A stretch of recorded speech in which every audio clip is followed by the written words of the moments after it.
ഇന്നത്തെ വചനചിന്ത ഉള്ളുരുകി പ്രാർത്ഥിച്ചു തുടങ്ങുമ്പോൾ ദൈവം പ്രാർത്ഥന കേട്ടു തുടങ്ങും. കണ്ണുനീരോടുകൂടെ പ്രാർത്ഥിക്കുകയാണോ? താങ്കളുടെ കണ്ണുനീരിനെ മാനിക്കുന്ന ദൈവമുണ്ട്. താങ്കളുടെ ഭാവിയെ അനുഗ്രഹമാക്കും. എങ്ങനെ ഇനി മുന്നോട്ട് പോകുമെന്ന ചിന്ത ഇനി വേണ്ട. ദൈവം താങ്കൾക്ക് വേണ്ടി പ്രവർത്തിക്കും. താങ്കളുടെ പ്രാർത്ഥന ദൈവസന്നിധിയിലെത്തിയിരിക്കുന്നു. ഉള്ളുരുകി പ്രാർത്ഥിച്ചു തുടങ്ങുമ്പോൾ ദൈവം പ്രാർത്ഥന കേട്ടു തുടങ്ങും.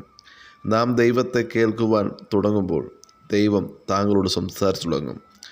നാം വിശ്വസിക്കുമ്പോൾ ദൈവപ്രവൃത്തി കാണുവാൻ സാധിക്കും. വിശ്വസിച്ചാൽ ദൈവത്തിൻ്റെ മഹത്വം കാണും.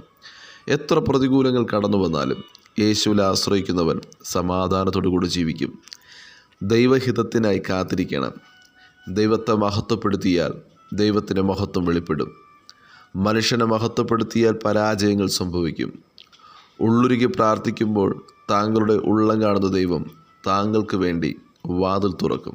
ദൈവം തുറന്നതിനെ അടയ്ക്കുവാൻ ആർക്ക് സാധ്യമല്ല. ഭക്തനായ യോസഫിനെ സഹോദരന്മാർ പൊട്ടക്കിണറ്റിൽ തള്ളിയിട്ടു. യോസഫിനെ ഇശ്മായർക്ക് അടിമയായി വിറ്റു. യോസഫ് പോത്തിഫറിന്റെ ഭവനത്തിൽ അപമാനിക്കപ്പെട്ടു. യോസഫ് കാരാഗൃഹത്തിൽ അടയ്ക്കപ്പെട്ടു. എന്നാൽ ദൈവം അറിയാതെയല്ല. മുന്നിലുള്ള വലിയ നന്മ പ്രാപിപ്പാൻ പിന്നിലുള്ള കഷ്ടതയിലൂടെ കടന്നു ചെന്നേ മതിയാകത്തുള്ളൂ. വചനം ശ്രവിക്കുന്ന പ്രിയ ദൈവജനമേ, താങ്കൾ അനുഭവിക്കുന്ന ശൂന്യത, കഷ്ടത, കടഭാരം, കാരാഗ്രഹം, രോഗം, അപമാനം, നിന്ദ, അവഗണന ഇവയിലൂടെയൊക്കെയും കടന്നു ചെല്ലുമ്പോൾ ഓർക്കുക, മുന്നിൽ വലിയൊരു നന്മ പ്രാപിപ്പാനുണ്ട്. പ്രതീക്ഷിക്കാത്ത തകർച്ചകൾ കടന്നു വരുമ്പോൾ, ഉള്ളുരുകുമ്പോൾ, ഇപ്പോൾ മതി ദൈവമേ, എൻ്റെ പ്രാണനെ എടുത്തുകൊള്ളണമേ എന്ന് ഭക്തനായ ഏലിയാവ് വിളിച്ചു പറഞ്ഞതുപോലെ മരിക്കുവാൻ ഇച്ഛിക്കുകയല്ല വേണ്ടത്. മുന്നിൽ ഒത്തിരി നടക്കുവാനുണ്ട്. ദൂരയാത്ര ചെയ്യുവാനുണ്ട്. പൊട്ടക്കിണറ്റിൽ നിന്നും യോസഫ് പ്ലാനിങ് വരച്ചതുപോലെ വരയ്ക്കണം. ഞാനിവിടെ ഒതുങ്ങത്തില്ല. ഞാനിവിടെ അവസാനിക്കത്തില്ല. എൻ്റെ ദർശനം വലുതാ. ഞാൻ കണ്ട സ്വപ്നം വലുതാ. എന്നെ എൻ്റെ ദൈവം പുറത്തു കൊണ്ടുവരും. അടിമയായിരിക്കുമ്പോൾ ആ അടിമത്തത്തിൽ യോസഫ് അവസാനിക്കത്തില്ലെന്ന് യോസഫ് പൂർണ്ണമായി വിശ്വസിച്ചു.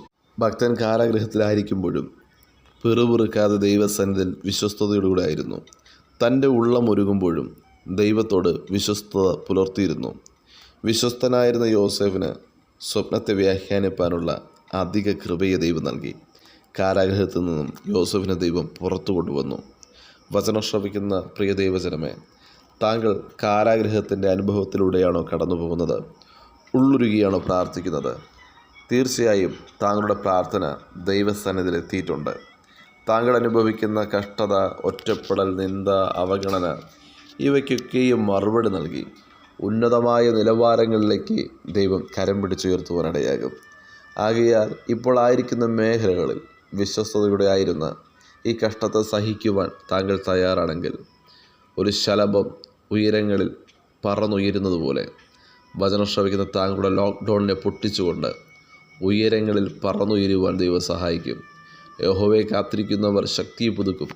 അവർ കഴുകനെ പോലെ പറന്നുയരുമെന്ന് യെശയ്യാപ്രവചന പുസ്തകം 40-39 വായിക്കുമ്പോൾ പരിശുദ്ധാത്മാവിൻ്റെ ശക്തി പ്രാപിച്ച് യെരൂശലേം, യഹൂദയിലും ശമര്യയിലും ഭൂമിയുടെ അറ്റത്തോളം നിങ്ങൾ എൻ്റെ സാക്ഷികളാകുമെന്ന് അപ്പോസ്തലപ്രവൃത്തി 1:8 പറയുമ്പോൾ വചനം ശ്രവിക്കുന്ന പ്രിയ ദൈവജനമേ, പരിശുദ്ധാത്മാവ് പ്രാപിപ്പാൻ കാത്തിരിക്കുക.